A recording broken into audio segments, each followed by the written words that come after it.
In gaming, environmental storytelling can be everything. The act of something like The Last of Us giving you an entire house filled with photos of a long-deceased family, slowly filling in a background narrative on just what happened to these people before you arrived. Basically, we're talking about a level of detail that rewards exploration and paying attention, something only the best video games can pull off. I'm Scott from WhatCulture.com, and these are 9 video game plot details everyone missed.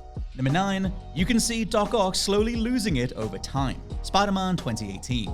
Providing you didn't cotton onto this by manually checking out Dr. Octavius' notes yourself across the game, one of the best realizations in 2018 Spider-Man comes from Doc Ock materializing in front of your eyes without you really knowing. Brilliantly, Insomniac knew going in that we'd be expecting the obvious from Otto, and the game opens on his robotic arms malfunctioning, only for him to return to normal straight after. However, the whiteboard behind Octavius does change across the game, both in the background of main story cutscenes and if you check back into your office manually by visiting away from the open world. Keep an eye on this board and you can literally chart Otto's descent into madness, the amount of forward planning he was doing for the game's big jailbreak sequence, and how he was always Doc Ock underneath this friendly facade. Peter and you just hadn't realized yet. Number 8. Bioshock's big twist gets foreshadowed at the beginning. As one of the most legendary and impactful, nay medium-changing plot twists and story upenders of all time, Bioshock's Would You Kindly Reveal is as immaculate gets. However, as almost an additional layer of brain melt if you go back through Ken Levine and Irrational Games' masterwork is early dialogue from character Sullivan if you find the right audio diary. Here, Sullivan details the respawn-enabling bathyspheres, the tanks you've been using to come back to life after death. Though a very video gamey thing to include, here he practically spells out part of Bioshock's biggest twist, noting that the only people who can use these machines have to be in the genetic ballpark of Rapture creator Andrew Ryan. Obviously, all that fourth wall acknowledging stuff is what really broke the industry for the better, but listening to Sullivan's notes, it's pretty obvious that Jack and Ryan are connected from the beginning. Number 7. Inside's hidden control room. Literally just go play Inside. Playdead's follow-up to Limbo is an immaculate physics-based puzzle platformer with a supremely dark edge, a brilliantly interpretational ending, and a brutal power fantasy final sequence. Anyway, to bring it back to what many people missed, there is a secret ending, found by locating all 14 depth-charge-looking secret orbs, then visiting an underground bunker back at the start of the game, rather than continuing on that main path. Here, and it only contributes to the many reads of this game, you'll be able to unlock a chamber by playing a sequence of notes first heard in the factory area's background, enabling you to pull the plug on your own consciousness and plunge the game into pitch black. Inside's many interpretations include one on an oppressed working class, the drudgery of an unfulfilling manual labor job, and the potentially bloody rebellion that comes from speaking truth to power. This ending suggests that all it takes is one individual to not be in the right place at the right time for nothing to happen at all. At least that's my take. Number 6. Plague Knight learns to dance. Shovel Knight. What eventually turned into the Shovel Knight treasure trove, the collection of the original game's campaign, 3 additional campaigns, and a Smash Bros. Style spin-off all in the same package, remains one hell of a coding feat from developers Yacht Club. It's a series filled with charm, genuinely funny writing, and supremely tight, rewarding platforming. However, some of the best scenes come from the respective characters' closing moments, and for Plague Knight, that involves him finally plucking up the courage to take the alchemist Mona's hand and dance the night away as the final credits roll. However, you can exponentially add to this moment by visiting the Troupple King earlier in the story, where the forest god will teach Plague Knight that by holding down on the D-pad, he can practice what will turn into this final waltz. Beautifully, at one point in the story, you'll also catch Mona practicing her half too, but neither of the pair have their respective dancing partners until the story ends. Number 5. Batman Arkham City's big twist is hiding in plain sight.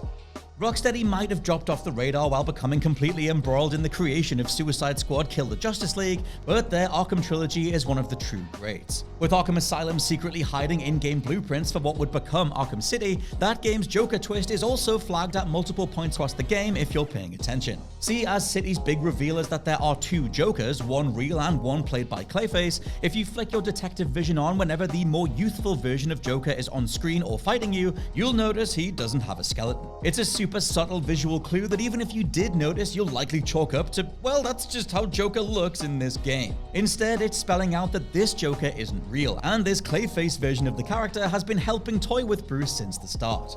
Number 4. Call of Duty Black Ops Reznov was always on your mind. Speaking of toying with you from the start, Black Ops represented the perfect nexus of action and storytelling in Call of Duty history. To this day, the original Blops is held up as the most fun time we had with a given story, and it's something largely carried over into the multifaceted campaign of Black Ops 2, with the whole game centering on one Alex Mason being interrogated over some mysterious numbers he can't quite remember the meaning of. Developers Treyarch left a doozy of a clue staring you in the face regardless. Revealing the game's big twist that your pal Viktor Reznov isn't even real, take the first letter of each individual word that follows the designate text in your mission briefing, and it spells out XREZNOVXXISDEDX. i.e., Reznov is dead. There's next to no way anybody got this first time through, but it's a supremely cool detail for repeat playthroughs. Number 3. Hotline Miami 2's Miami Mutilator. As a gorgeously gratuitous gore-fest backed by the finest synthwave music on the planet back in 2014, Hotline Miami's sequel dove headfirst into the ramifications of a lone vigilante murdering their way across the city from the first game. There's a team of young fanatics replicating the killings, a movie director adapting what happened to their own gain, more individuals being hired by the mysterious 50 Blessings company in the background, and Manny Pardo, a detective on the case of the whole thing. Only Pardo is actually the Miami Mutilator, a career serial killer annoyed with the fact he's losing column headlines. Though this gets spelt out when he confronts his own psyche later on, or when the police finally confront him, during an earlier level if you look in the back of his car, you'll find the soon-to-be victim of a brutal killing still tied up squirming in the trunk. Number 2. Vamp Lives, Metal Gear Solid 2 Sons of Liberty.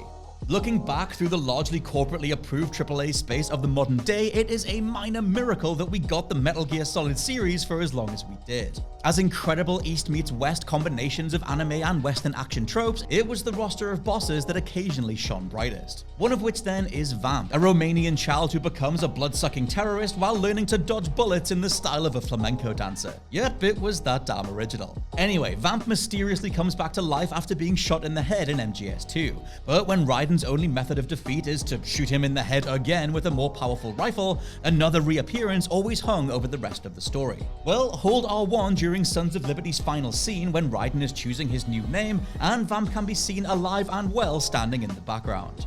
Number 1. Doomguy has a wife and child.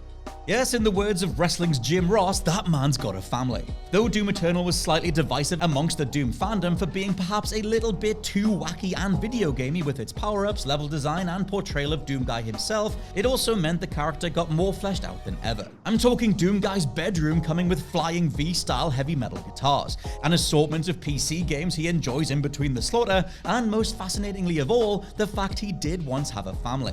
Located on the floor in the Fortress of Doom, this goes alongside the barely ever talked about history of one Flynn Taggart, who would become Doomguy, a non-practicing Catholic who maintains a healthy belief in God, according to the Doom novels. Brilliantly, this fact was confirmed by Doom Eternal creative director Hugo Martin on a post-launch livestream, showing there's a whole history to the character from the last few decades that id are more than aware of.